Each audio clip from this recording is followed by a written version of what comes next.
एकादशी व्रत ऐसा करते थे नामदेव जी कि अपनी हर एकादशी पर निर्जला करते थे। मैंने कल एक बात कही थी, व्रत कभी भी अपनी मनोकामना की पूर्ति के लिए नहीं करना है, व्रत सदैव प्रसन्नता के लिए करना है। प्रसन्न होके गौरव करके व्रत किया करो कि हाँ प्रसन्नता, एक्साइटमेंट होनी चाहिए कि मेरा व्रत है आज। नाम जप करते समय एक्साइटमेंट होना चाहिए, प्रसन्नता होनी चाहिए। वो पूर्ति नहीं है बस कि मुझे 16 माला पूरी करनी है बस, नहीं। नामदेव जी महाराज एकादशी व्रत करते थे और एकादशी के दिन जल भी नहीं पीते थे। और सुनिए, नामदेव जी का केवल इतना ही नियम नहीं था, नामदेव जी के संपर्क में जो आ जाता था एकादशी के दिन, मजाल क्या कि वो कुछ खा जाए, उसको भी भूखा रखते थे। आज कुछ नहीं खाओगे, आज एकादशी है। और नामदेव जी किसी को यदि पाते देख लेते थे एकादशी पर, पकड़ के ले जाते, चंद्रभागा में स्नान करो, कुल्ला करो, आज एकादशी कुछ नहीं पाना। एकादशी के दिन अन्न में पाप का निवास होता है। कल एकादशी है, लाखों की भीड़ आएगी कल पंढरपुर में, आज ही दर्शन कर आना सब लोग।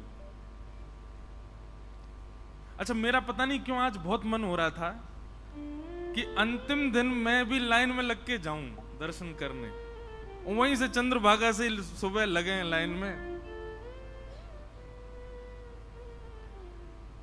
वो भी तो एक सुख है ना।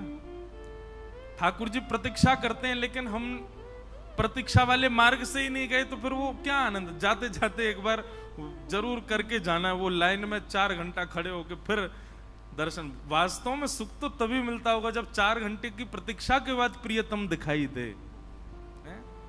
प्रयास ही नहीं किया और दिख गए, वो प्रेम थोड़े। तो श्री नामदेव जी महाराज की निष्ठा ऐसी थी, वो स्वयं तो व्रत करते थे, किसी और को भी खाने पीने नहीं देते थे। पूरे पंढरपुर में महाराज नामदेव जी की एकादशी निष्ठा का खूब वर्णन होता था।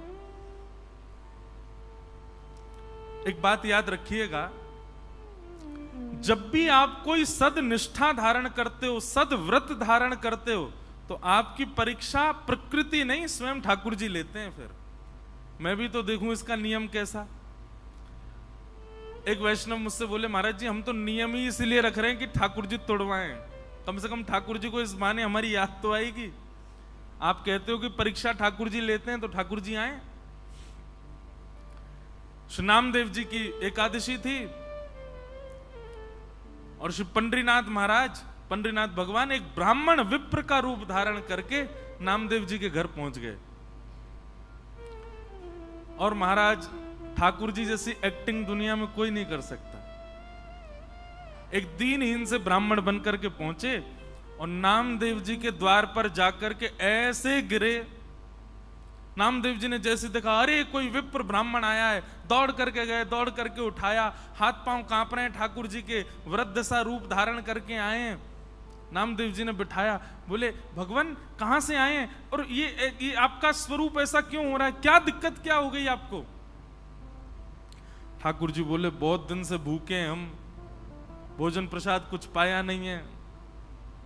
अरे भैया हमने सुना तुम बहुत बड़े वैष्णव हो, आपके घर पे कुछ बना होगा, हमें पवा दो। नामदेव जी बोले, वो तो ठीक है पर आज तो एकादशी है, आज कैसे पवा दूं। ब्राह्मण देवता बोले, आपत्ति कालीन मर्यादा नास्ती, आपत्ति काल में मर्यादा नहीं देखी जाती। भाई तुम्हारे सामने किसी के प्राण निकल रहे हैं और उसमें तुम ये देखोगे एकादशी और ये वो है। बोले वो ठीक है, मैं आपको दूध पिला दूंगा, मैं आपको फल खिला दूंगा, लेकिन अन्न तो नहीं खिला सकता। ब्राह्मण देवता बोले, इतने दिन का भूखा प्यासा, दूध फल नहीं खाना मुझको रोटी सब्जी दाल चावल खिलाओ। नामदेव जी बोले, क्षमा करें भगवान, आज एकादशी है, द्वादशी हो जाने तो फिर पवा दूंगा। ठाकुर जी तो और ज्यादा कांपने लगे और कहने लगे, बोले अगर तुमने मुझे नहीं खिलाया तो मेरे प्राण निकल जाएंगे, मेरे प्राण निकल रहे हैं, अरे देखो देखो मेरे प्राण निकल रहे हैं। नामदेव जी बोले, तो फिर अच्छी बात है, एकादशी के दिन प्राण निकलेंगे तो वैकुंठ जाओगे सीधे, लेकिन अन्न तो नहीं खिलाऊंगा। महाराज ठाकुर जी कहने लगे, कैसे व्यक्ति हो तुम, अरे मेरे प्राण निकले जा रहे हैं। आसपास खड़े लोगों से इसको समझाओ, मुझे भूख लगी है, मुझे कुछ पवा दे। आसपास के लोग बोले आप हमारे घर चलो। ये तो ऐसा ही है, किसी को खुद भी एकादशी करता है, दूसरों को भी नहीं खाने देता, इससे छुप छुप के खाना पड़ता हम लोगों को। आप हमारे घर चलो, हम खिला देंगे। नामदेव जी बोले अब मेरे सामने आप आ गए, अब मैं जाने नहीं दूंगा, क्योंकि मुझे पता आप जाके खाओगे, और मेरा ये नियम है कि मैं एकादशी पे किसी को नहीं खाने देता, बैठे रहो। भगवान फल खा लीजिए, दूध पी लीजिए, आपसे प्रार्थना, पर अन्न नहीं खाना, आज एकादशी है। ठाकुर जी ने चरम रूप धारण किया और महाराज बिल्कुल ऐसे हो गए, बस प्राण निकल ही रहे, गला पकड़ने लगे, कांपने लगे, शरीर पूरा कंपायमान होने लगा। आसपास के लोग नामदेव जी को सुनाने लगे, अरे नामा वो प्राण त्याग देगा भाई। बोले कोई बात नहीं, बैकुंठ जाएंगे, और मैंने रोका तो नहीं है, फल खा लें, दूध पी लें, अन्न नहीं खाने दूंगा। और ठाकुर जी ने ऐसी स्थिति कर दी महाराज की नामदेव जी के आगे उस विप्र रूप को प्राण त्याग ही दिए। शरीर ठंडा पड़ गया, सांसें रुक गई, नब्ज काम करना बंद, प्राण निकल गए। सब लोग राम राम राम कहने लगे, अरे ऐसी एकादशी काय बात की नामा, तेरे घर पर आकर, तेरी दहली पर आकर के एक ब्राह्मण ने प्राण त्याग दिया। नामदेव जी के नेत्र सजल हो गए।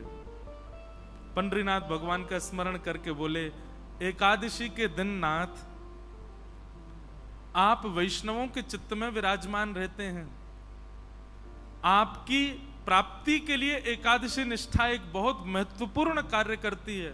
मैंने उसकी रक्षा के लिए इनको अन्न नहीं खिलाया, पर हैं तो ये ब्राह्मणी, हैं तो एक दीनहीनी, मेरी वजह से इनके प्राण निकले हैं, तो ठीक है, इनके अंतिम संस्कार हम करेंगे, और अंतिम संस्कार में मैं अपने परिवार सहित प्राण त्याग दूंगा, मैं भी उस चिता में बैठ जाऊंगा, क्योंकि मेरी वजह से इनके प्राण गए। और एक चिता तैयार करके वो ब्राह्मण के शव को उस पर रख दिया, और नामदेव जी महाराज और अपने परिवार के रिश्तेदार जो जो एकादशी व्रत में, बोले सब बैठ जाओ चिता पर, हमारी वजह से इनके प्राण गए, हम भी जीवित नहीं रहेंगे। जैसे ही अग्नि प्रज्वलित करी और चिता में जैसे ही अग्नि प्रारंभ होने लगी, वो ब्राह्मण तो अंतर ध्यान हो गए, पंडरीनाथ भगवान प्रकट हो गए, नामदेव जी को हृदय से लगा लिया, चिता से लेकर बाहर आ गए। अरे नामा, मैं तो देख रहा था तेरी निष्ठा कैसी, क्या समझ में आया? एकादशी व्रत से ठाकुर जी प्रसन्न नहीं है, आपके व्रत में निष्ठा कितनी है, आपके व्रत में प्रसन्नता कितनी है, आपके व्रत में उत्सुकता कितनी है, उससे ठाकुर जी प्रसन्न होते हैं। तो भैया ये जो वैष्णव भेष, वैष्णव स्वभाव, वैष्णव स्वरूप पर यदि आप ऐसा कहते हो, तुम खाने पीने लग जाओ, आगे का जीवन कैसे जियोगे, मॉडर्न बनो थोड़े, कोई मॉडर्न बनने की जरूरत नहीं है। और एक बात बताएं, सबसे ज्यादा मॉडर्न वैष्णव ही होते हैं। ये संसार के पुरानी विचारधारा खान पान में लगे, ये कोई मॉडर्न है? हमसे बढ़िया मॉडर्न कौन होगा? हम एकादशी पर कुटू का अपनी जिह्वा के लिए पिज्जा तक बना देते हैं वैष्णव, हमसे बढ़िया मॉडर्न कौन? तो कहने का अभिप्राय भैया, स्वतंत्रता बुद्धि में लाइए, विचारों में लाइए, मन में लाइए, तब हम असली स्वतंत्रता दिवस मनाने के अधिकारी।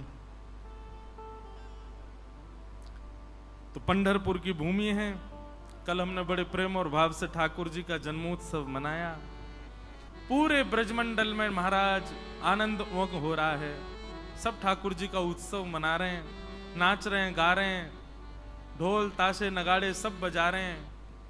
नंद घरा नंद भयो जय कन्हैया लाल की, नंद घरा नंद भयो जय कन्हैया लाल की, हे नंद घरा नंद भयो जय कन्हैया लाल की, नंद घरा नंद भयो जय कन्हैया लाल की, जय कन्हैया लाल की, जय कन्हैया लाल की, जय कन्हैया लाल की, जय कन्हैया लाल की, जय कन्हैया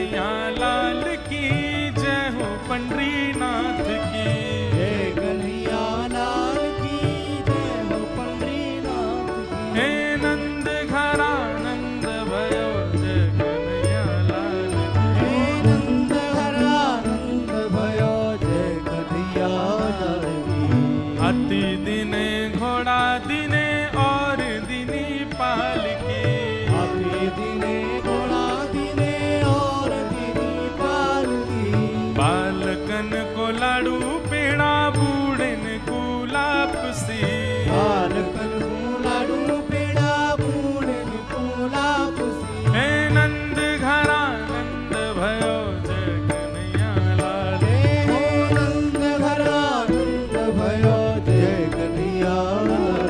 हरी है आज नंद राय के आनंद भयो, हरी है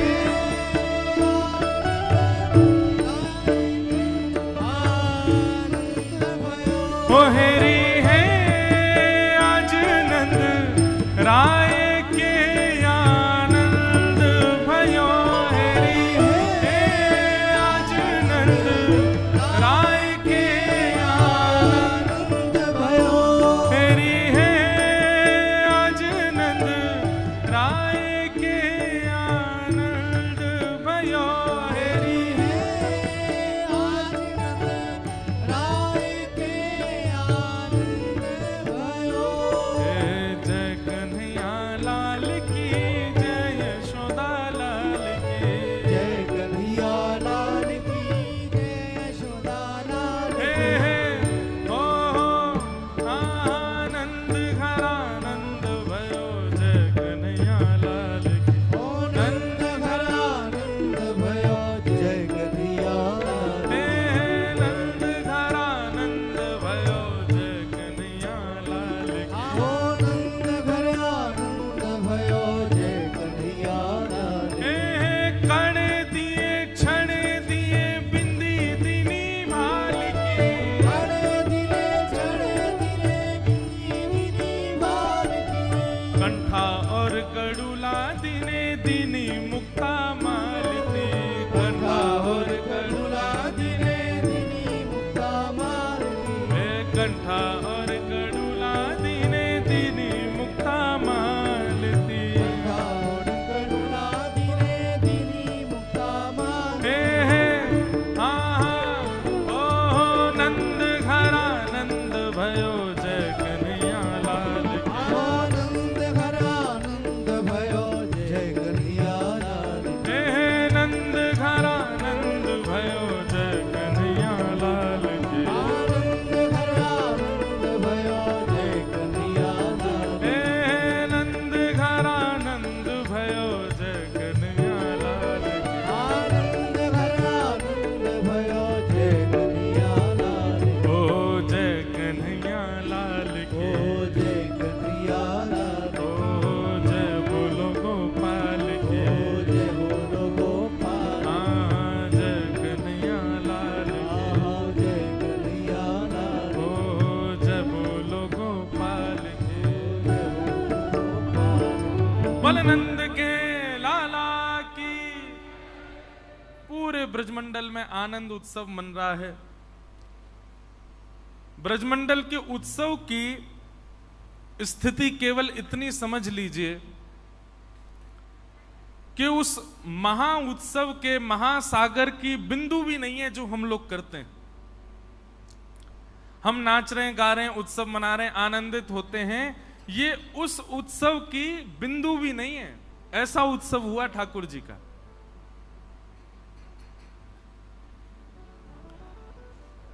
बहुत सावधानी से सुनो। पूरे ब्रजमंडल में आनंद उमग्न हो रहा है, सब नाच रहे हैं, गा रहे हैं। अच्छा एक बात बताओ, लाला एक के घर पे भयो तो फिर सब का ही नाच रहे हैं? ऐसा तो है ना है कि भैया हैदराबाद में कोई के घर लाला होगा पूरा हैदराबाद नाच रो है। बंबई में एक के घर लाला भयो पूरा बंबई नाच रो है। कांदीवली में लाला भयो सब कांदीवली नाच रहो, पूरा बंबई कह रहो भाई कांदीवली मत जाओ, क्यों? एक के घर लाला हुआ सब नाच रहे हैं। पर वृंदावन में तो यही हुआ, और केवल वृंदावन नहीं, 84 कोस ब्रजमंडल में सब नृत्य कर रहे हैं, सब नाच रहे हैं। जिसको भी सुनाई देता है, जैसे घर के बाहर आकर के कोई संदेश सुनाता है, बोले अरे भैया बधाई हो। बोले काय बात की बधाई? बोले नंद बाबा के लाला भयो है, जैसे ही सुनते हैं नंद बाबा के लाला भयो, जिस स्थिति में हैं, माताएं भोजन बना रही हैं, भाई लोग अपने काम कर रहे हैं, बच्चे खेल रहे हैं, जैसे ही सुनते हैं कि नंद बाबा के लाला भयो, उसी स्थिति में खड़े होकर के नाचने लग जाते हैं। ऐसी स्थिति, ये विचार से परे की बात है। पर पता नहीं क्यों सब ब्रजवासियों को ऐसा लग रहा है कि केवल नंद बाबा के नहीं, हम सबके लाला भयो है।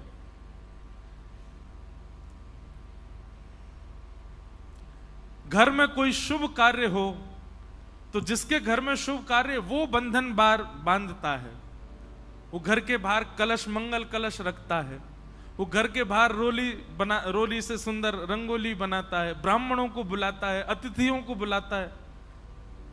यहां नंद जी के लाला हुआ और सबके घर के बाहर बंधन बंध रहे हैं, सबके घर के बाहर कलश रखे जा रहे हैं, सब अपने अतिथियों को संदेश भिजवा करके बुला रहे हैं, सब नए नए कपड़े पहन रहे हैं, सबके घर में पकवान बन रहे हैं, सबके घर में ब्राह्मण जा करके स्वस्ति वाचन कर रहे हैं। लाला तो नंद भवन में भयो, फिर सबके घर में उत्सव क्यों? ब्रजवासियों से कोई पूछे, भैया तुम काहे को उत्सव मना रहे हो? बोले पता ना क्यों, जब से खबर सुनी है कि नंद बाबा के लाला भयो, ऐसा लग रहा है कि हमारे घर ही लाला भयो है, हमारो ही बालक भयो है, हमारो ही पोषक भयो है। सबके चित्त में अपनत्व की भावना प्रकट हो रही है ठाकुर जी के प्रति। नंद बाबा की स्थिति क्या है? अटारी पर खड़े होकर के जो हाथ पड़ रहा है वही लुटा रहे हैं। ये भी विचार नहीं कर रहे कि ये देना चाहिए कि नहीं। भाई कोई महंगी चीज किसी को देते हैं, कमरे में ले जाकर के गुप्त रूप से उसको बता के करके, और फिर बड़ा सहज, ये इतने की सामग्री आप रखो। नंद बाबा की स्थिति क्या है? लाखों के हार, लाखों के गहने, कछू हाथ पड़ जाए, कोई गलती से नंद बाबा से कहते, बाबा मुंह को तो एक हाथी चाहिए, मुनीम जी आके काजे हाथी लेके आओ, या को हाथी प्रदान करो। ऐसे नंद बाबा है गए।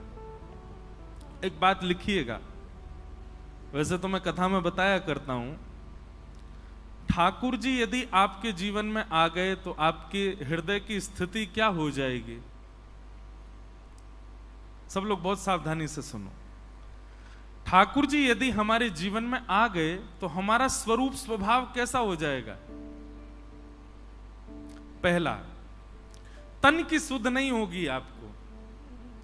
हमारे परतानी परिवार के सबका तो नहीं पता, मैं तो मिला भी नहीं सबसे, पर कुछ लोगों की स्थिति ऐसी हो गई होगी, वो कब सो रहे हैं कब उठ रहे हैं पता नहीं, वो कब भोजन कर रहे हैं, क्या खा रहे हैं पता नहीं, भोजन में क्या बना, अरे अच्छा ये भी बना था क्या, 4 लोग बात कर रहे थे तब पता चले अच्छा ये भी बना था।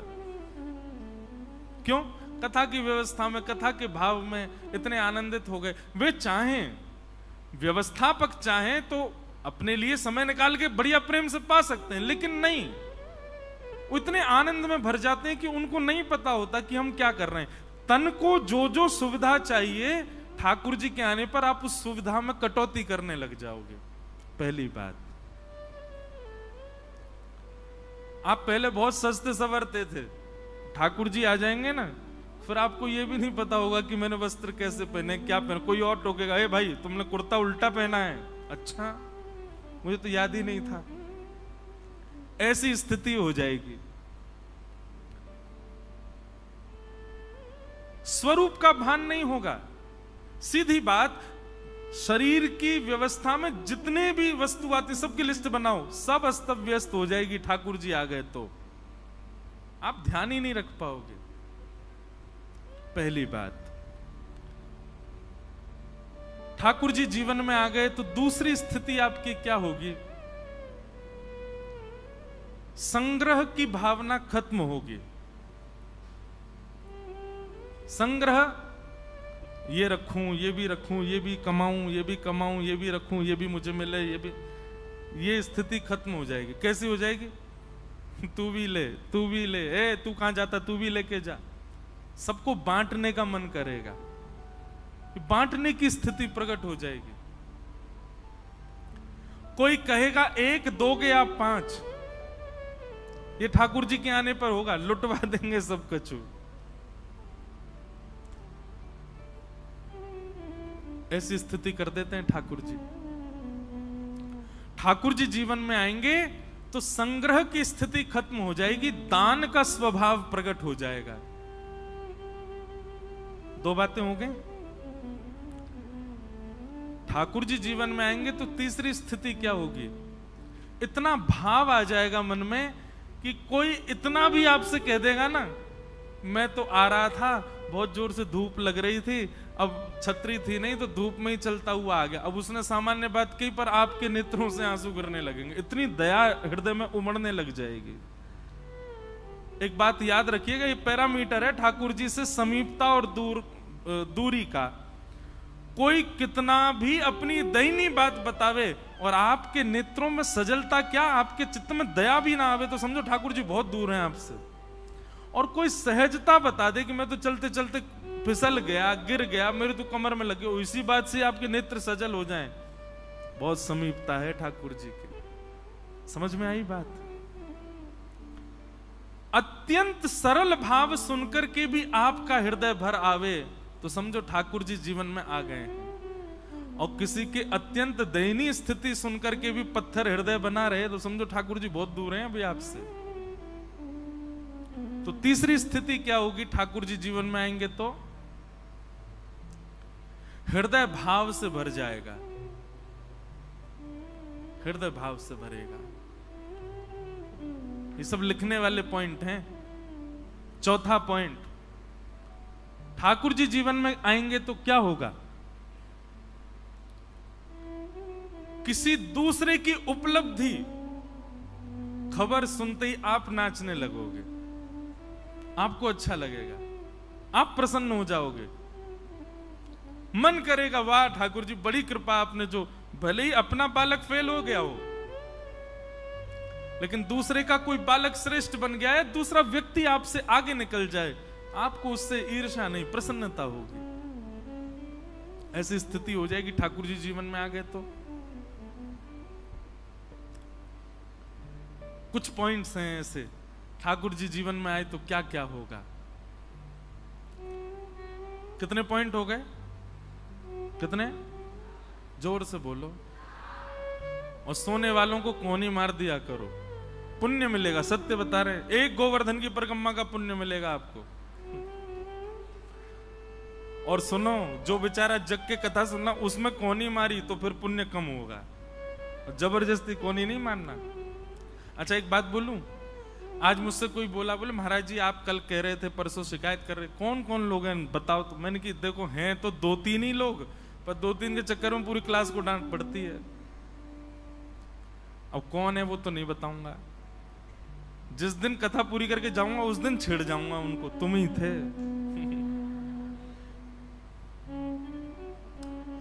ठाकुर जी जीवन में आएंगे तो पांचवी स्थिति क्या होगी? दूसरों में दोष नहीं दिखेगा, सब में गुण दिखाई देगा। मेरी लाख बुराई आपसे कोई कर दे, लेकिन मैं जब आपके सामने आऊंगा तो आपको वो दोष, अभी स्थिति क्या होती है कि एक बहुत विशेष व्यक्ति है, बहुत बड़े संत हैं, पर उनकी आपसे किसी ने 5 बुराइयां कर दी, उन संत के आने पर वो 5 बुराइयां दिखने लगेंगी आपको। हाँ सही कह रहा था, ऐसे ही है ये ऐसे ही है। लेकिन ठाकुर जी जीवन में आ जाएंगे तो कैसी स्थिति हो जाएगी? लाख बुराई आपसे कोई कर दे, पर वो व्यक्ति जब आपके सामने आएगा जिसकी बुराई आपने सुनी है, आपको तब उसमें गुण ही दिखेगा। और आप उस व्यक्ति से कहोगे जो दोष बता रहा, भाई तू इतने दोष बता रहा था पर मुझे तो वो अच्छा ही लगा। तुझे तो सब ही अच्छे लगते हैं। सब अच्छे लगने लग जाएं, सब गुणवान लगने लग जाएं। ठाकुर जी के आगमन का एक सूचक है, एक द्योतक है। यही स्थिति हो गई है नंद बाबा की, यही स्थिति हो गई है यशोदा मैया की। अरे यशोदा मैया पूतना जैसी अनजान को भी लाला पकड़ा दे रही हैं अपना।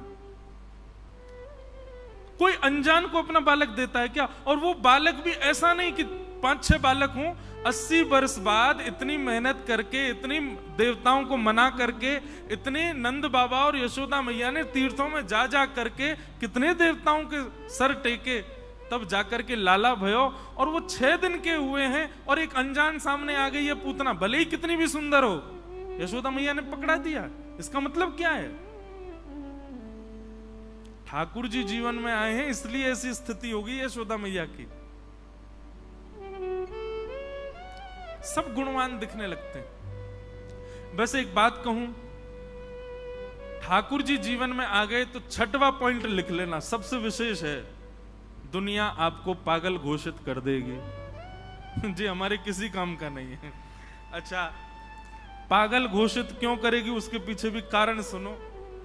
क्योंकि संसारी जैसे गुण नहीं है ना फिर आपके, आप अब ऑर्डिनरी हो गए हो, अब आप सामान्य नहीं बचे हो।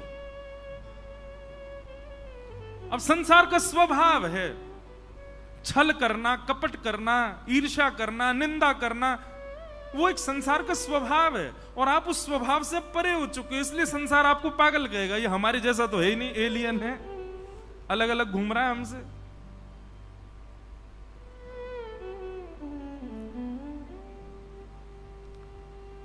मीराबाई से एक मनचले व्यक्ति ने कहा कि आप संतों की आज्ञा मानती हैं? मीराबाई बोली हाँ। एक संत ने मुझे आज्ञा की है, क्या? कि आप मेरे साथ सो जाओ। अब मीराबाई परम वैष्णवी हैं। मीराबाई कहती हैं आपको किसी संत ने आज्ञा की? बोले हाँ। ठीक है, संत की आज्ञा है तो मैं स्वीकार करती हूं। कैसे? हजारों भजनानंदी संत बैठे थे, बोले इन्हीं के बीच में ही विराजो मेरे पास, सबके बीच में विराजो। जब संतों की आज्ञा है तो फिर संतों को भी कोई भाव नहीं आएगा ना। उस व्यक्ति का हाथ पांव कांपने लगे, चरणों में गिर गया, कान पकड़ लिए, क्षमा कर दो मुझे, मैंने तो आपको ऐसे ही भाव से देखा, पर आपका भाव तो बहुत उच्च हो चुका है।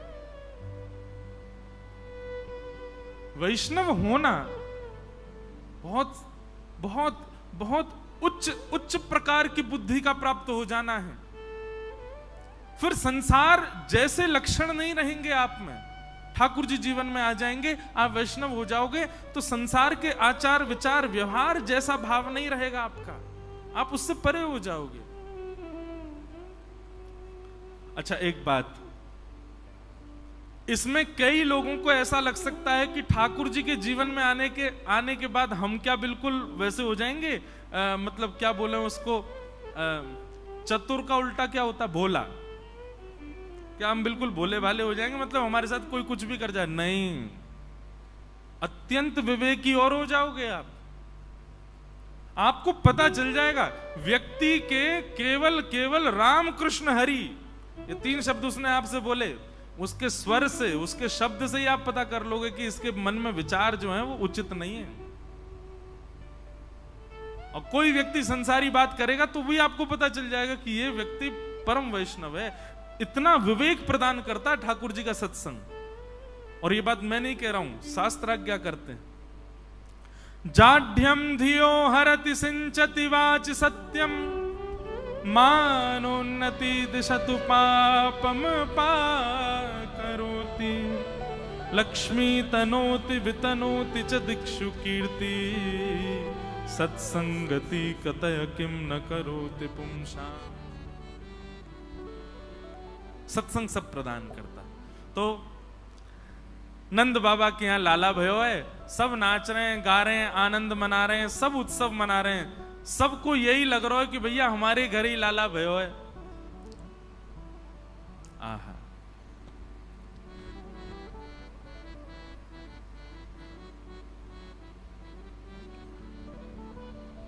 खूब उत्सव मन रहा है।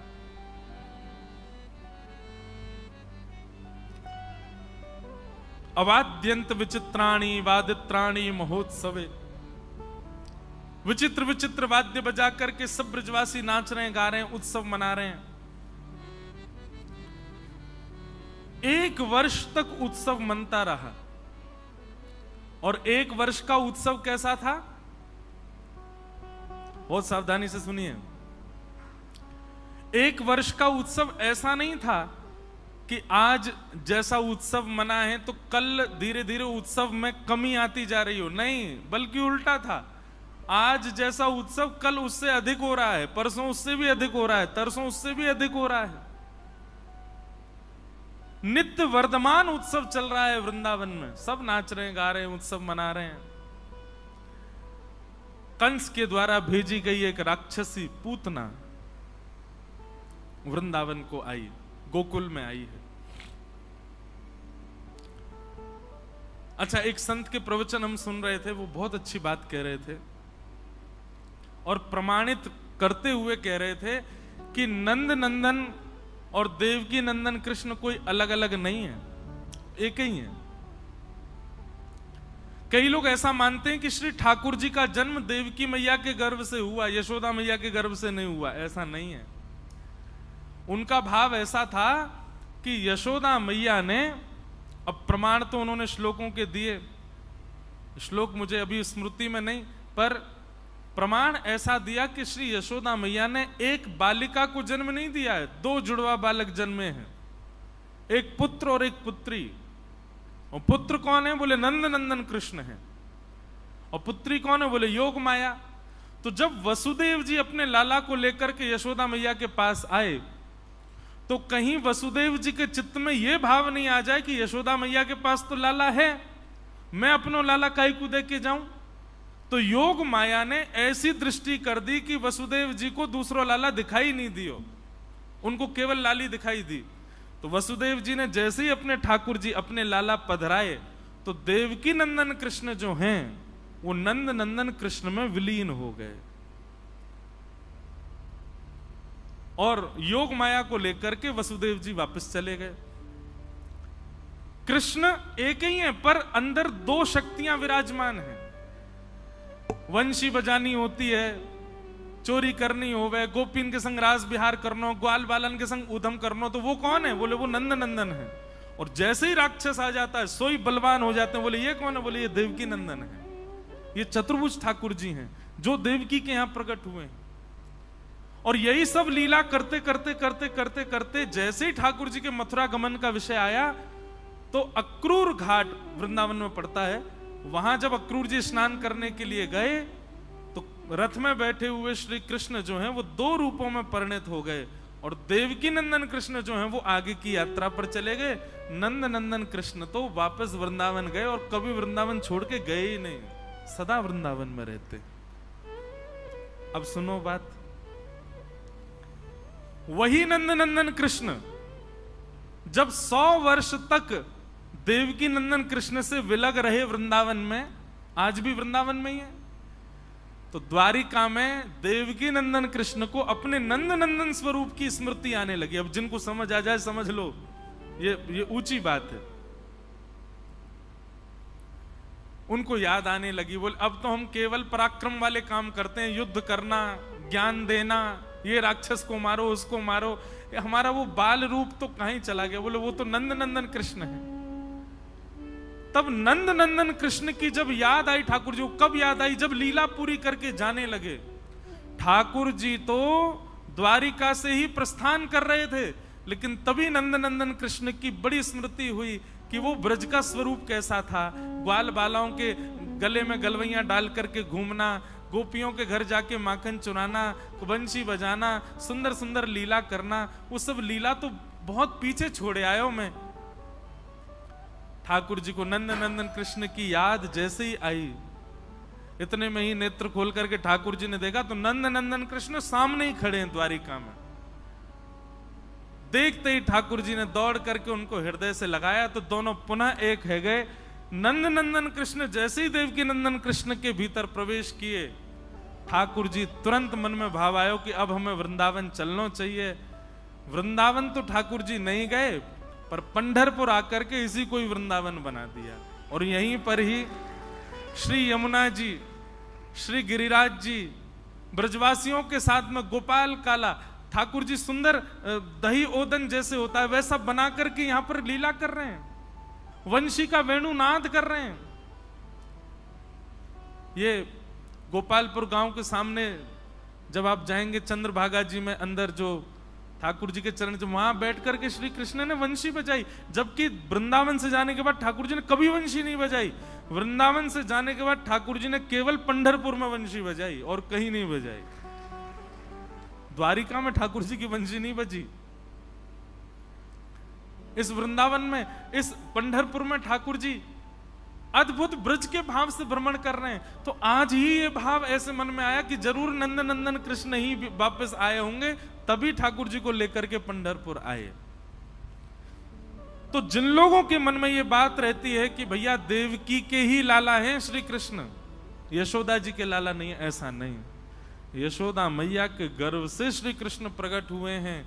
देवकी नंदन कृष्ण जैसे ही आए वे दोनों एक हो गए और एक होकर के उन्होंने लीला की।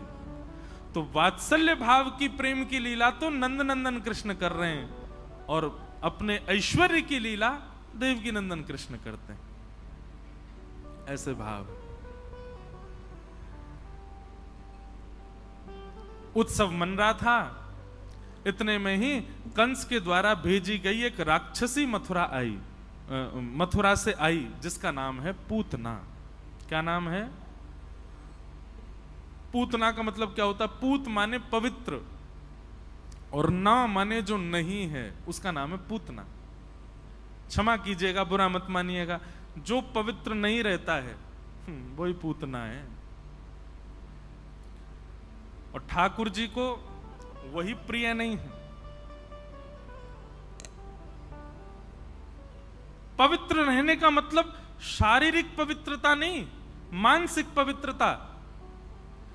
पूतना की शारीरिक दृष्टि से अगर देखोगे तो पूतना लक्ष्मी जैसी बन के आई थी, पूतना परम सुंदरी बनकर के आई है, लेकिन फिर भी ठाकुर जी ने उसको स्वीकार क्यों नहीं किया? मतलब मुझे और आपको संकेत करना चाह रहे हैं, शरीर को नवा धुबा करके स्वच्छ रख के मानने वाले कि हम स्वच्छ हैं। पूतना बहुत सुंदर थी, बहुत स्वच्छ थी, लेकिन फिर भी ठाकुर जी ने उसको स्वीकार क्यों नहीं किया? हृदय और मानसिकता में अपवित्रता थी।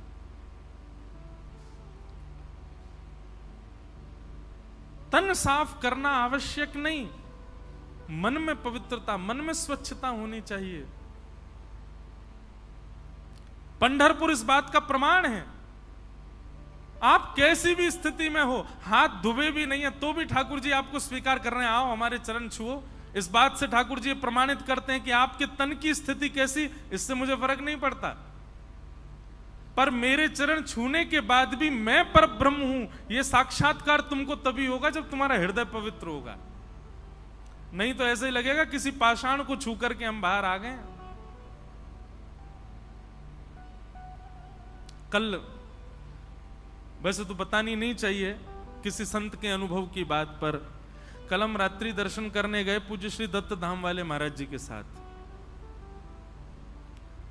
और संत के साथ दर्शन करने जाने का एक अलग ही सुख होता है। शास्त्र आज्ञा करते हैं आचार्यों के साथ, संतों के साथ, वैष्णवों के साथ जाओ दर्शन करने, कुछ अनुभव होगा।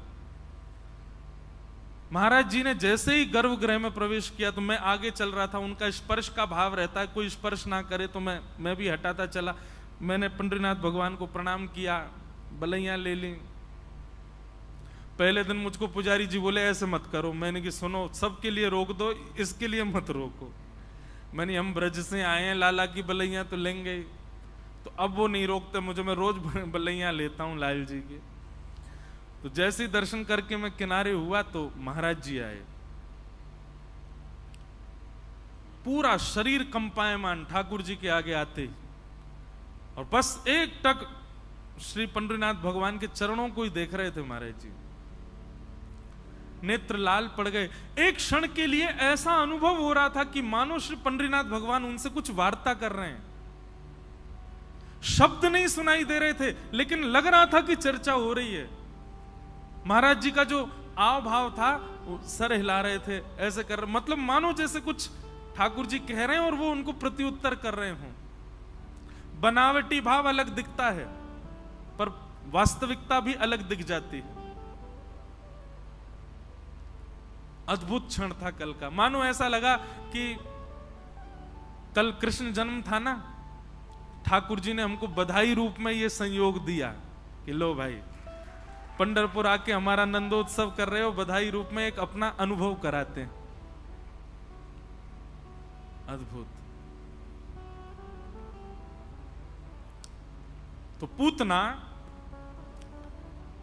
10 दिन के भीतर जितने बालकों ने जन्म लिया सबको मारती हुई अपने पयोधर में विष लगा करके गई थी। इतनी सुंदर बन के गई थी कि उसके रूप को देख करके कोई भी उसको रोकता नहीं था। उसके रूप को देख करके कोई भी उसको रोकता नहीं था, सब उसको प्रवेश देते थे। घरों में जाती, बालकों को खिलाने की भावना से एकांत में ले जाकर के पयोधर पिलाती, विष पीते ही बालक मर जाते। उसने सोचा कि 10 दिन में जितने नए बालकों ने जन्म लिया सबको मारूंगी, इसी बीच में महाराज कंस का शत्रु भी मरेगा। सबको मारते मारते जैसे ही वृंदावन गोकुल पहुंची, गोकुल में आते ही पूतना ने जैसे ही प्रवेश किया गोकुल में,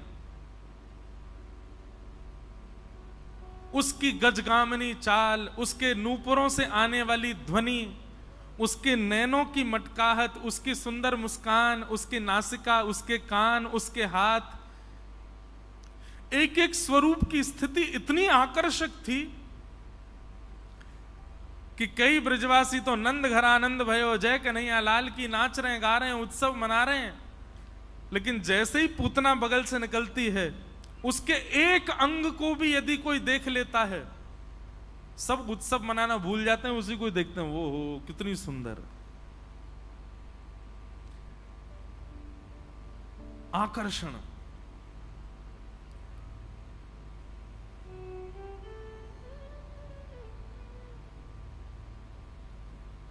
सबको मोहित करती हुई जा रही है।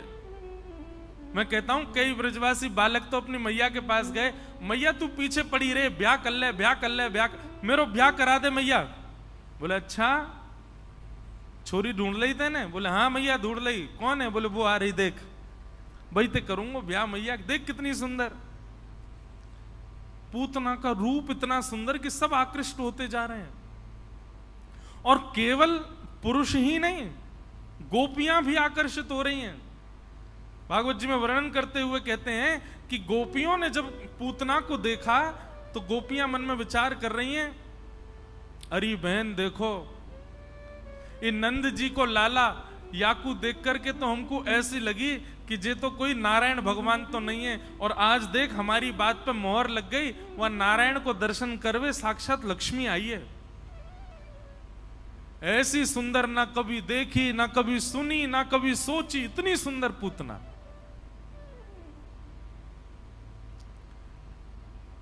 पूतना ने जैसे ही नंद भवन में प्रवेश किया, यशोदा मैया भी आकृष्ट हो गई उसके रूप पर। पूतना ने जाकर के मैया से थोड़ी देर बात की, जैसे ही भुजा आगे करी, मैया को भरोसा हो गया, ठाकुर जी उसके गोद में दे करके, तभी कुछ गोपी आई, मैया को ले गई, मैया उठ के बाहर चली गई। इतना विश्वास भरोसा हो गया कि कुछ नहीं करेगी, अच्छे घर की लग रही है। कभी भी किसी के प्रभाव पर मत जाइए, सदैव स्वभाव देखो। संसार बहुत खतरनाक है बंधुओं। और अब तो आपको बताएं, ज्यों-ज्यों कलयुग आगे बढ़ रहा है ना, त्यों-त्यों लोग और ज्यादा खतरनाक होते जा रहे हैं। वो दिखाएंगे ऐसा कि वो वैष्णव है, वो दिखाएंगे ऐसा कि वो भक्त हैं, वो दिखाएंगे ऐसा कि वो पंडरीनाथ के परम वैष्णव महापुरुष हैं, पर अंदर भाव में पूतना है, दिखा रहे हैं, बस दिखावा है, प्रभाव है, स्वभाव नहीं है।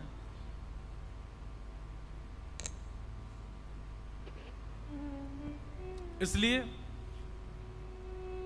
गुरुजनों की वाणी सुनते रहा करो, सत्संग करते रहा करो, ये आपको विवेक बुद्धि प्रदान करेगी।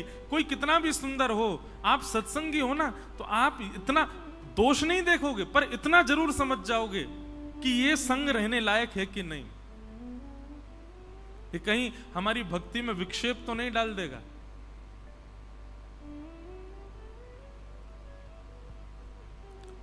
पूतना जैसी गई, यशोदा मैया ने लाला दे दिए। अब मैया तो बाहर चली गई, ठाकुर जी पूतना की गोद में हैं। कितनी बड़ी दुर्भाग्य की बात है, पूतना ने रूप सुंदर बनाया सबको आकर्षित करने के लिए, सब आकर्षित हो गए, पर सच में जिसको आकर्षित होना चाहिए था वही नहीं हुए। ठाकुर जी ने नेत्र बंद कर लिए। 6 दिन के लाला अपने छोटे छोटे हाथन से ऐसे आंख बंद करके लेटे पूतना की गोद में। सब रीझ जाएं, ये कभी मन में भाव मत रखो, क्योंकि संसार बड़ा खतरनाक है। आज आपसे रीझ रहा है, कल आपकी हल्की सी गलती पर सब आपका त्याग भी कर देंगे। आज आप कितने भी प्रिय बन जाओ, बच्चों के, पत्नी के, पति के, परिवार के, आपको लगेगा ये सब मुझसे कितना प्यार करते हैं। एक गलती करके देख लो, नाटक में ही करके देख लो, ऐसी गलती जिससे परिवार हिल जाए। कोई आपसे पूछने भी नहीं आएगा क्यों किया, उससे पहले सब अविश्वास करके त्याग देंगे आपको। ऐसा है संसार। पूतना ने रूप तो सुंदर बनाया, वस्त्र तो सुंदर पहने, पर उद्देश्य सबको रिझाना था, परमात्मा को रिझाना नहीं था।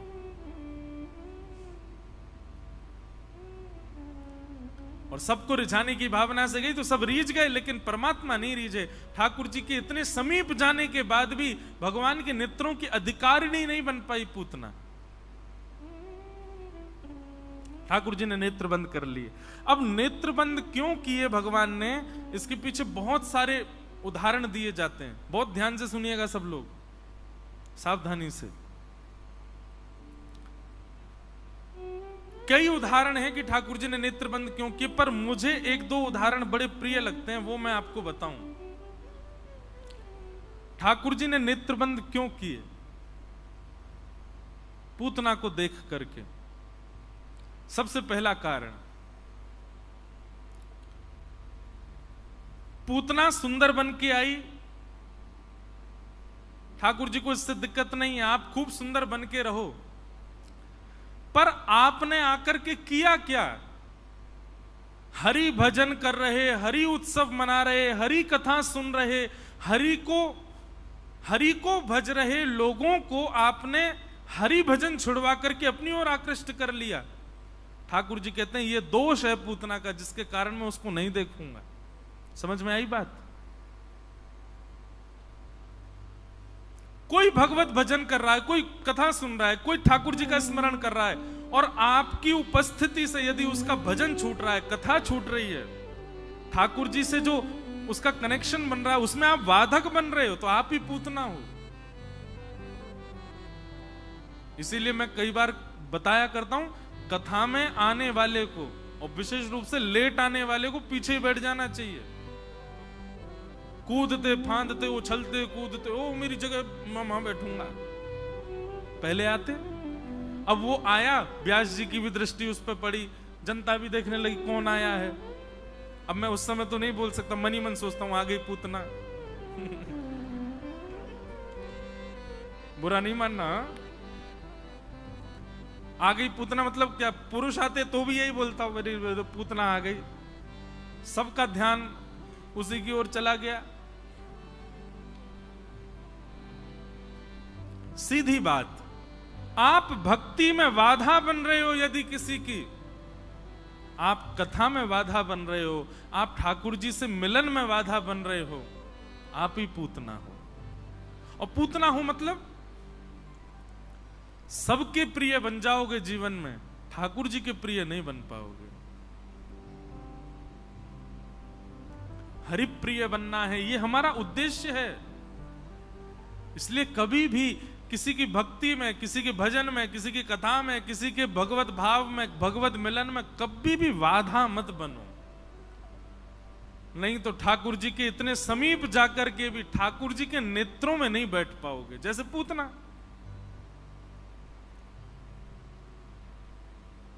पहला कारण पूतना को न देखने का। और दूसरा कारण क्या है? पूतना अपनी वास्तविकता को छुपा करके आई है ठाकुर जी के आगे। ध्यानपूर्वक सुनिएगा, पूतना अपनी वास्तविकता को छिपा करके आई है। वास्तव में पूतना कौन है? राक्षसी। वास्तव में पूतना कौन है? अपवित्र। वास्तविक में पूतना कौन है? जैसा दिखा रही है उसके बिल्कुल विपरीत है वास्तव में। इसलिए ठाकुर जी ने उसको नहीं देखा। अपनी वास्तविकता छुपा करके पूतना आई है, इसलिए ठाकुर जी के नेत्रों की अधिकारिणी नहीं बन पाई। और वास्तविकता दिखाने वाले के प्रति ठाकुर जी का स्वभाव क्या होता है देख लो।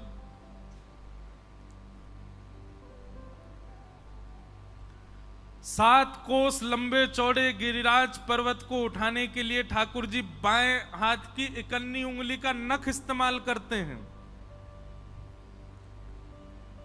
और वंशी उठाने के लिए 2 हाथ चाहिए इनको।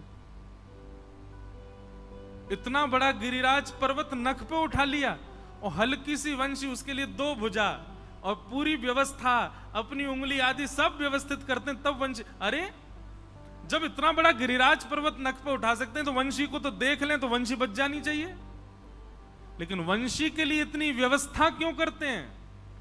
दोनों भुजाओं का प्रयोग, अपने ओष्ठ पर विराजमान अपने अधरामृत का पान अपनी उंगलियों से उसके चरण दबाना, ये सब क्यों? क्योंकि वंशी अपनी वास्तविकता छुपाती नहीं है। वो कहती है मैं पोली हूं, मुझ में 6 छिद्र हैं, मुझ में 6 तो नीचे छिद्र होते हैं, एक ऊपर 7 छिद्र हैं। मैं ऐसी हूं ठाकुर जी, मेरे अंदर कुछ रुकेगा नहीं, ये मेरा वास्तविक स्वरूप है। ठाकुर जी बोले वास्तविकता बताएगी तो अपने अधर पर विराजमान रखूंगा, और अपनी वास्तविकता छुपा करके आएगी तो अत्यंत समीप आने पर भी पूतना के भांति 2 नेत्र भी बंद कर लूंगा, देखूंगा ही नहीं मैं। क्यों? अपनी वास्तविकता छुपा रहे हो। ये सूत्र हैं। जब श्री पंडरीनाथ भगवान के सामने जाते हो, मुझे तो बहुत विरह हो रहा है कि 2 दिन बाद कथा पूरी होगी, तो फिर ये शाम का ये सुख कैसे मिलेगा? कथा पूरी करते ही जाना, ठाकुर जी के चरण स्पर्श करना।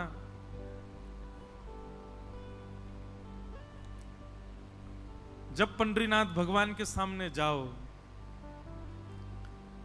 और जितनी देर में आप गर्भगृह में अंदर पहुंचते हो ना, उतनी देर उनको देखते रहा करो, उतनी देर में अपनी सारी वास्तविकता बता दिया करो। नाथ आप तो सब जाने थे, आपको सब पता है मैं कैसा हूं, दुनिया के लिए बना डोल रहा हूं जो भी कुछ है, पर वास्तविकता तो आप सब जानते हो नाथ। मेरे अंदर काम बहुत है, मेरे अंदर लोभ बहुत है, मुझ में ईर्ष्या है नाथ, आप कृपा करो। मैं अधम हूं फिर भी मुझे स्वीकार करना नाथ, मुझे त्यागना मत।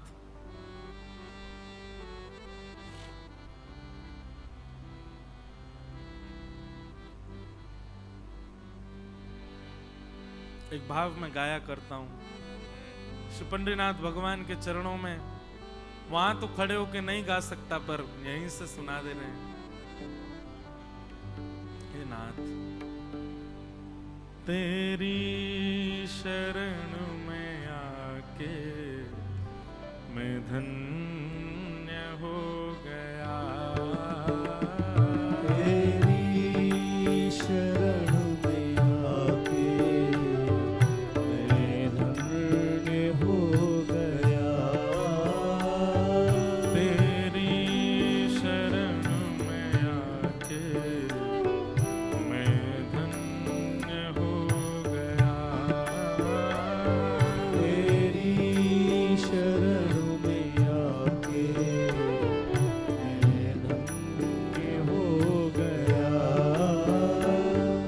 जन्मों की प्यास थी जो, जन्मों की प्यास थी जो, जन्मों की प्यास थी जो, जन्मों की प्यास थी जो, संपन्न हो गया, तेरी शरण में आके मैं धन्य हो गया,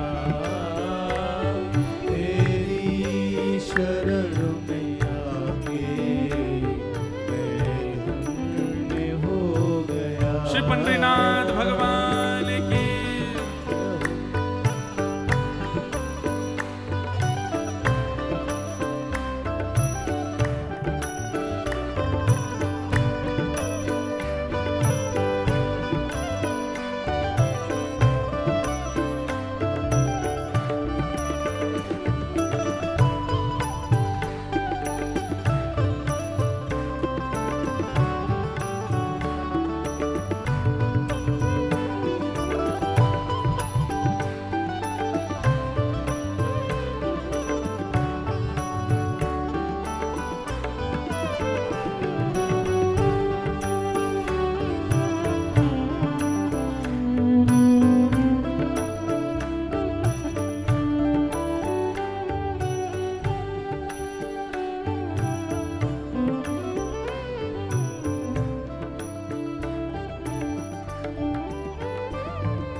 कितने मिले अमीर यहाँ, कितने गरीब हो।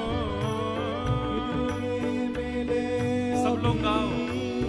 यहाँ कितने गरीब, कितने मिले अमीर यहाँ, कितने गरीब हो। कितने मिले अमीर यहाँ, कितने गरीब। ऊपर आप मिल गए तो, पर आप मिल गए तो, ऊपर आप मिल गए तो, पर आप मिल गए तो, वो धनवान हो गया। पर आप मिल गए तो, धनवान हो गया। ऊपर आप मिल गए तो, धनवान हो गया। पर आप मिल गए तो, धनवान हो गया। ओ जन्मों की प्यास थी जो, जन्मों की प्यास थी जो, जन्मों की प्यास थी जो, जन्मों की प्यास थी जो, संपन्न हो गया। तेरी शरण में आके मैं धन्य हो गया। तेरी शरण में आके मैं धन्य हो गया। वो तुझको अपना बना के मैं धन्य हो गया। तुझको अपना बना के मैं श्री पांडुरंग भगवान की।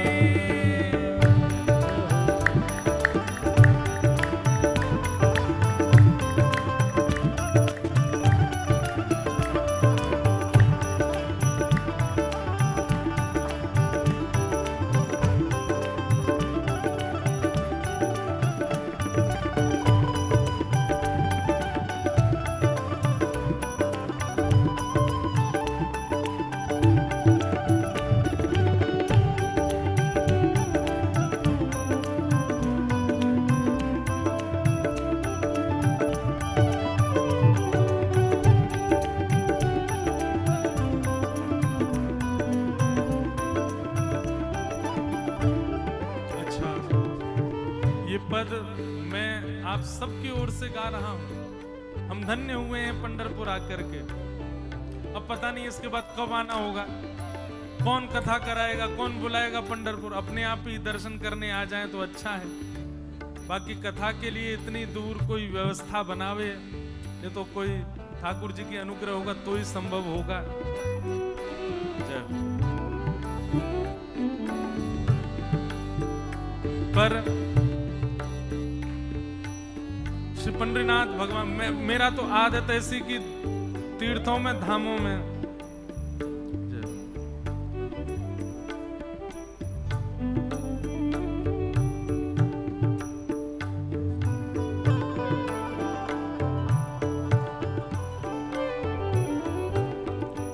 श्री हरि भक्त परायण पूज्य श्री विष्णु महाराज कबीर हमारे मध्य पधारे हैं। आपके चरणों में प्रणाम। हरि भक्त परायण श्री अभय महाराज हमारे मध्य में पधारे हैं। आपको भी बारंबार नमन करते हैं, वंदन करते हैं। इन सब के रूप में भैया यही समझो कि श्री पंडरीनाथ भगवान ही आ रहे हैं कथा में। वो स्वयं चल के आ गए तो फिर हम लोग उनको खींच लेंगे। कोई अपनी गाड़ी में लेके भाग जाएगा, कोई अपनी फ्लाइट में बैठा के भाग जाएगा, मैं अपने वृंदावन ले जाऊंगा। आ गए तो इसलिए स्वयं तो नहीं आ रहे हैं पर अपने स्वरूपों को ही भेज रहे हैं। महाराज जी पधारे, बारंबार प्रणाम। ठाकुर जी से प्रार्थना है कि नाथ इस बार तो आपने कृपा की, हमको बुला लिया, मुझे सौभाग्य दिया कथा सुनाने का, आप सबको सौभाग्य दिया कथा यहां बैठ के सुनने का। अब पता नहीं कब पंढरपुर कथा सुनाने आएंगे।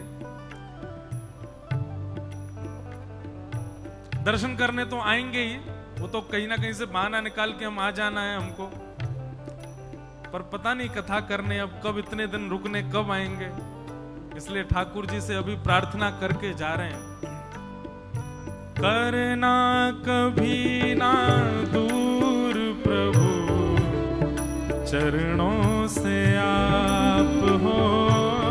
करना कभी ना दूर प्रभु, चरणों से आप। करना कभी ना दूर प्रभु, चरणों से आप हो। करना कभी ना दूर प्रभु, चरणों से आप। करना कभी ना दूर प्रभु, चरणों से आप हो। करना कभी ना दूर प्रभु, चरणों से आप। ओ चरणों के ही सहारे, चरणों के ही सहारे, हाँ चरणों के ही सहारे, चरणों के ही सहारे। भव पार हो गया। चरणों के ही सहारे, पार हो गया। ओ चरणों के ही सहारे, भव पार हो गया।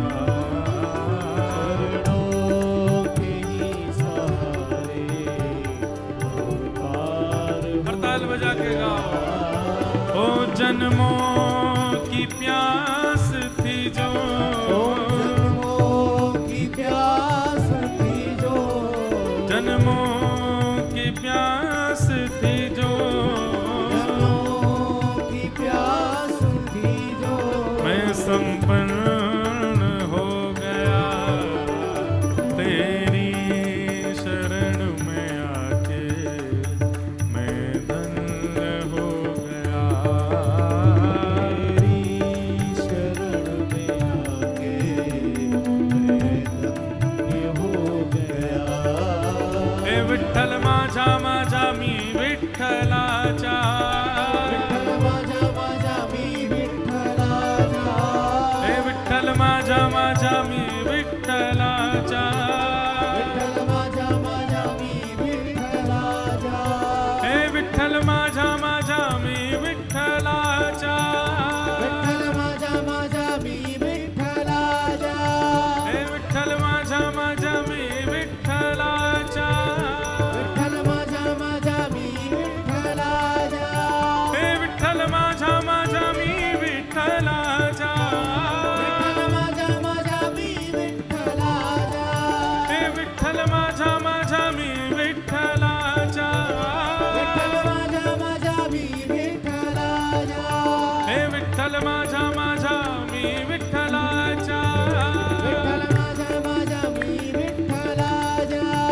विठ्ठल माझा माझा मी विठ्ठलाचा, विठ्ठल माझा माझा मी विठ्ठलाचा, विठ्ठल माझा माझा मी विठ्ठलाचा, विठ्ठल माझा माझा मी विठ्ठलाचा, हे विठ्ठल माझा माझा मी विठ्ठलाचा, विठ्ठल माझा माझा मी जय विठ्ठलाचा. जय श्री राम।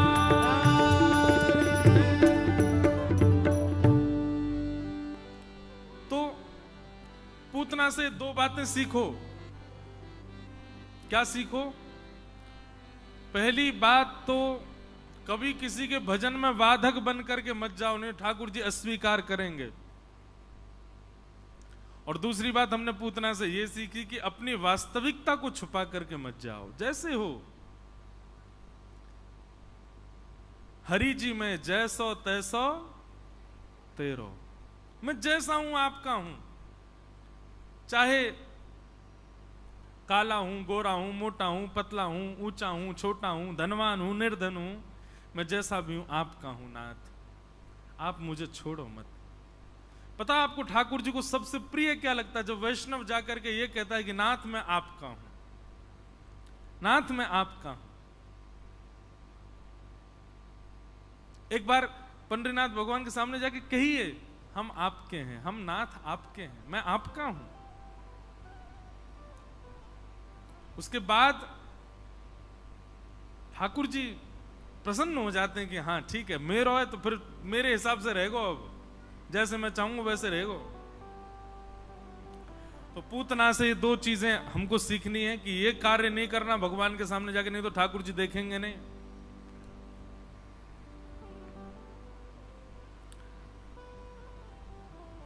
पूतना ने भगवान को गोद में लिया, भगवान ने उसको देखा नहीं। जैसे ही पूतना ने अपना पयोधर भगवान के मुख में दिया, भगवान ने उसके पयोधर को पीना प्रारंभ किया। सबसे पहले तो उसके विष को पिया, उसके बाद दुग्ध को पिया, उसके बाद उसके रसतत्वों को पिया, पुण्यों को पिया, पापों को पिया, और सब पीते हुए अंत में प्राण पीने प्रारंभ किए। प्राण शमम रोष शमन वितो पिबत। और जैसे ही ठाकुर जी ने प्राण पीने प्रारंभ किए, पूतना व्याकुल होने लगी। सा मुंच मुंचाल मित प्रभाषिणी, चिल्लाने लगी, अरे बालक छोड़, मुंच मुंच, छोड़ो छोड़ो छोड़ो। ठाकुर जी को पकड़ करके दूर करने लगी, लेकिन ठाकुर जी ने इतने कसकर के पकड़ा है कि दूर ही नहीं कर पा रही है। अंत तो गत्वा भगवान ने उसके प्राण पी लिए, और जैसे ही प्राण पीने प्रारंभ किए, प्राण निकलते ही पूतना अपने वास्तविक रूप में आ गई। और जैसे ही वास्तविक रूप में आई, तब ठाकुर जी ने नेत्र खोल करके उसको देखा। बोले हाँ ये है तेरा रूप, बन के आई लक्ष्मी। हर व्यक्ति के साथ ऐसा ही होता है, मृत्यु के समय पर उसका असली रूप आ जाता है। कितना भी सुंदर क्यों ना हो, मृतक शिला पर सब भयभीत ही लगते हैं। कितना भी रूपवान क्यों ना हो, कितना भी गोरा क्यों ना हो, कितना भी प्यारा क्यों ना हो, मृतक शैया पर हर व्यक्ति भयभीत लगता है, कोई सुंदर नहीं लगता। कई बार कोई चला जाए तो 2-4 दिन तक उसका मृतक का जो स्वरूप था वो अगर चिंतन में आता है तो नींद और उड़ जाती है, इतना भयावह लगता है। सूरदास जी महाराज कहते हैं, मन पंछी उड़ जाई हैं, जा दिन मन पंछी उड़ जाई हैं, ता दिन तेरे तन तरवर के सबई पात झड़ जाई हैं, जा प्रियतम सो प्रीति घनेरी सो देख डर जाई हैं। जा प्रियतम सो, ये इतनी अच्छी पंक्ति है सूरदास जी की। जा प्रियतम सो प्रीति घनेरी, उसकी मृत्यु के बाद बोले सो देख डर जाई हैं, मन पंछी उड़ जाए। तो मृतक अवस्था में सब अपने वास्तविक रूप में आते हैं। ये हमारा बनावटी रूप है जो अभी जीवित अवस्था में है। इसमें हम सुंदर हैं नहीं, दिखाते हैं कि हम सुंदर हैं, बताते हैं कि हम सुंदर हैं, हमारा स्वरूप सुंदर नहीं है। मृतक अवस्था में कैसे विचित्र भयभीत हो जाते हैं।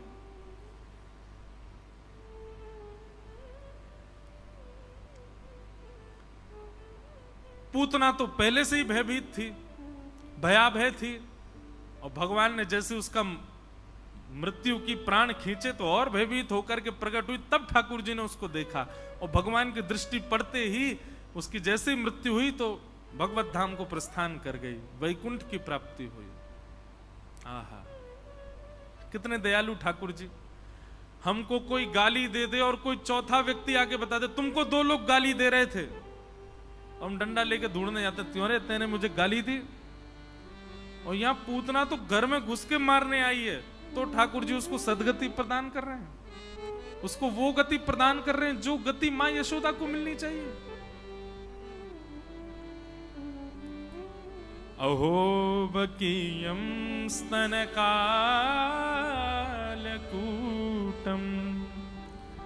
जिघांक्षया पाययदप्यसाध्वी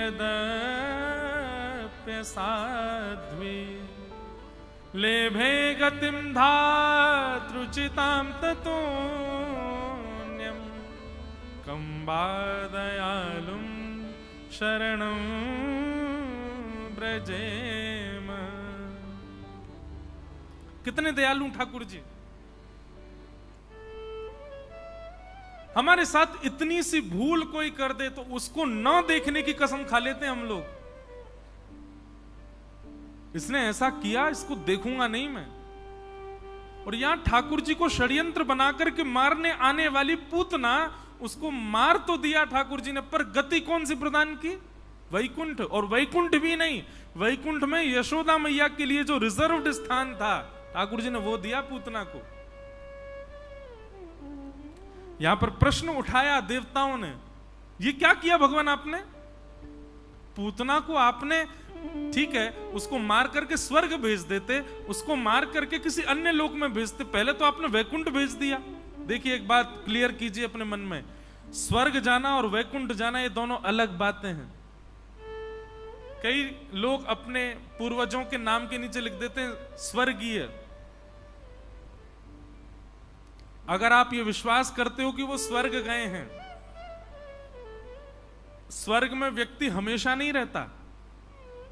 क्षीणे पुण्य मर्त लोकम विशंति, आपने जितने पुण्य किए हैं उन पुण्य के अनुसार आप स्वर्ग में रहोगे। जैसे ही आपके पुण्य आपने भोग लिए स्वर्ग में, धक्का दे देंगे नीचे, जाओ चलो दोबारा पुण्य कमा के लाओ। हम आप सब लोग पृथ्वी पर जन्मे हैं, हम जरूर स्वर्ग से आए हैं, स्वर्ग या नरक में से ही कहीं से आए हैं हम लोग। नरक जाते हैं तो वहां पाप काटे जाते हैं, पाप काट करके कहा जाता है अब जाओ दोबारा से जन्म लो और पुण्य करो और श्रेष्ठ पुण्य करके स्वर्ग जाने का प्रयास करना। और स्वर्ग में भी, स्वर्ग में भोग भोगने के बाद वहां से भेज दिया जाता है, यहां रहना है तो दोबारा पुण्य कमा के आओ। वैकुंठ का कॉन्सेप्ट अलग है, पुण्य करने वाला वैकुंठ नहीं जाता, क्षमा कीजिएगा। जिसने बहुत पुण्य किया है, दान किया है, वो वैकुंठ नहीं जाता।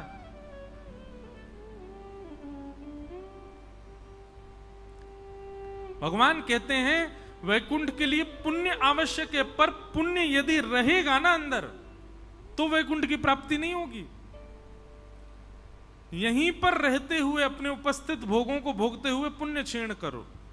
बड़ा विषय है पुण्य और पाप कैसे क्षीण करने हैं। अगर किसी की समझ आ जाए तो छोटे में बताऊं, उपस्थित भोगों को भोगने से पुण्य कम होते हैं और परोपकार करने से, दूसरों की सहायता करने से पाप कम होते हैं। पाप और पुण्य दोनों शून्य हो जाते हैं, तब वैकुंठ की प्राप्ति होती है। और या फिर भजन करने वाले को वैकुंठ की प्राप्ति होती है, पुण्य करने वाला वैकुंठ नहीं जाता।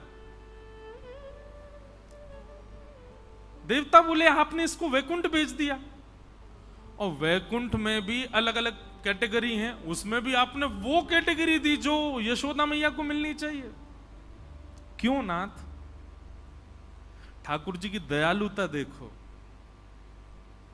देवता कहते हैं उसका नाम अच्छा था, बोले पूतना नाम अच्छा नहीं है, पवित्र नहीं, वो है पूतना। बोले काम अच्छा था, बोले लोक बालघनी, बालकों को मारती है, ये उसका काम है, काम भी अच्छा नहीं। तीसरा जाति अच्छी होगी, बोले राक्षसी, जाति भी अच्छी नहीं। चौथा भोजन अच्छा होगा, बोले रुधिरासन, खून पीती है। भगवान के पास आने का उद्देश्य अच्छा होगा, बोले जिघांक्षयापि हरे, भगवान को मारने गई थी तब भी भगवान ने उसको सदगति क्यों प्रदान कर दी? तो भगवान कहते हैं स्तनम दत्वाप सदगतिम।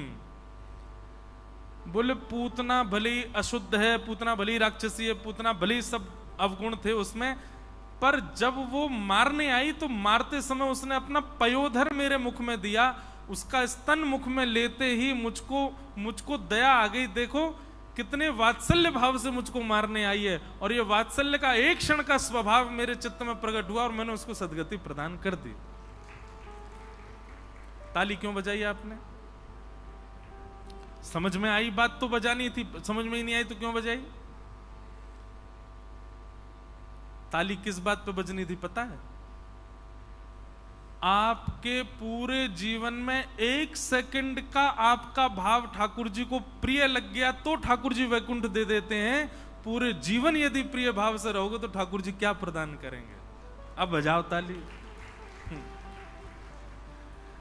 पूतना ने पूरे जीवन गलत काम किया, पर एक क्षण के लिए। अच्छा, एक इसमें हमारे नाना जी एक बात कहते थे, माताएं सब यहां विराजमान हैं, सबको प्रणाम।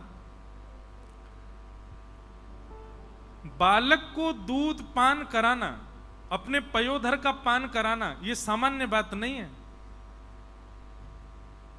बालक के प्रति जब मां के चित्त में वात्सल्य भाव आएगा तभी दुग्ध प्रकट होगा, नहीं तो नहीं प्रकट हो सकता। पूतना के पयोधर से दुग्ध प्रकट हुआ है, इसका मतलब क्या है? एक क्षण के लिए पूतना ने ठाकुर जी को वात्सल्य भाव से देखा है, एक क्षण के लिए। नहीं तो पूतना के पयोधर से दुग्ध प्रकट ही नहीं हो सकता। वात्सल्य भाव जब उमड़ता है, अपने बालक के प्रति जब बहुत प्रेम उमड़ता है ना मां का, और उसके मन में भाव आता है भूखा है, उसको कुछ पान कराएं, तभी पयोधर दुग्ध युक्त होता है। पूतना के पयोधर से दुग्ध प्रकट होने का मतलब क्या है? एक क्षण के लिए, क्योंकि यहां लिखा है ठाकुर जी ने दूध पिया है, तो दुग्ध प्रकट हुआ, इसका मतलब एक क्षण के लिए पूतना ने ठाकुर जी के प्रति वात्सल्य भाव रखा है। और वह एक क्षण का वात्सल्य भाव ही ठाकुर जी को इतना प्रिय लग गया, स्तनम दत्वाप सदगतिम। बात इसकी हो रही है कि एक क्षण का भाव ठाकुर जी इतने भाव से स्वीकार करते हैं। पूरे जीवन कोई भाव प्रदान करे तो ठाकुर जी उसको क्या प्रदान करेंगे?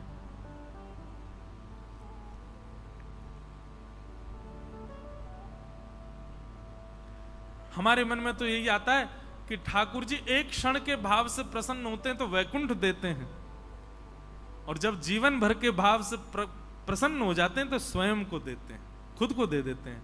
जैसे पुंडलीक को दे दिया, जैसे नामदेव जी को दे दिया खुद को, जैसे मीराबाई को दे दिया खुद को, जैसे जनाबाई को दे दिया, सक्कूबाई को दे दिया, खुद को प्रदान कर दिया।